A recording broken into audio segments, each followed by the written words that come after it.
Well, the main thing I can tell you is that thanks to the good work of the District Attorney of San Jacinto County and the Texas Rangers and the Shepherd, Texas Police Department and the Harris County Gulf Coast Violent Offenders Task Force, the suspects involved in this particular case are in custody. And today's announcement is an indication of how the District Attorney's Office and the Gulf Coast Violent Offenders Task Force were working together to keep the citizens of San Jacinto County safe. And so I'm honored to be working alongside the District Attorney of San Jacinto County, but I'll let him give you the particulars because he was the man on the scene in relation to that. I just appreciate his, for him to take time out of his schedule to acknowledge the men doing important work on the Harris County Gulf Coast Violent Offenders Task Force. Appreciate it. District Attorney Burnett. Well, on July 3rd in the morning, the First State Bank in Shepherd, Texas on U.S. Highway 59 was robbed.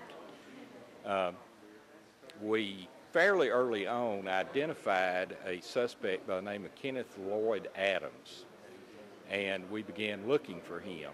And ever since that time, we've been trying to apprehend Mr. Adams. And I'm here in Harris County today with Sheriff Garcia to acknowledge the outstanding work of the Gulf Coast Violent Offender Task Force, who provided the assistance in locating and apprehending a friend of Mr. Adams and also Kenneth Lloyd Adams. We first contacted the task force in regard to Chastity Hawkins, and within 6 hours of providing information to the task force, they were able to locate and arrest her in Houston. Once we got more information regarding Mr. Adams, we contacted the task force again on a Thursday, and by Friday morning, Mr. Adams was in custody.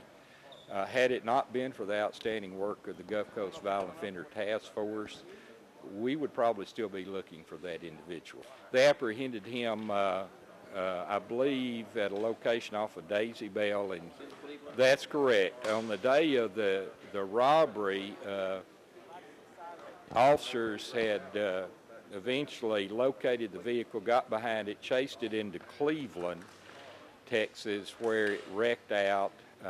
Mr. Adams jumped out, and as we determined later, he shed his clothes as he was running. We were able to get a footprint off a chair in the bank that we matched to one of his shoes that we recovered. We also recovered his shirt. We recovered his pants. We also recovered his wallet, which had his ID in it, and his parole officer's business card. And what makes this case even more interesting is that just prior to robbing First State Bank, he entered People's State Bank, met with the bank manager, introduced himself, casing that bank, and actually gave his right name. And an astute bank teller at that bank got the license plate number of the vehicle. He left and went about 300 yards down the road and then robbed First State Bank. I believe he probably needs to take a different career path. I don't believe he's going to make a very good bank robber. Now, was he living in Cleveland at the time or not? He was actually at the time residing in San Jacinto County with his wife.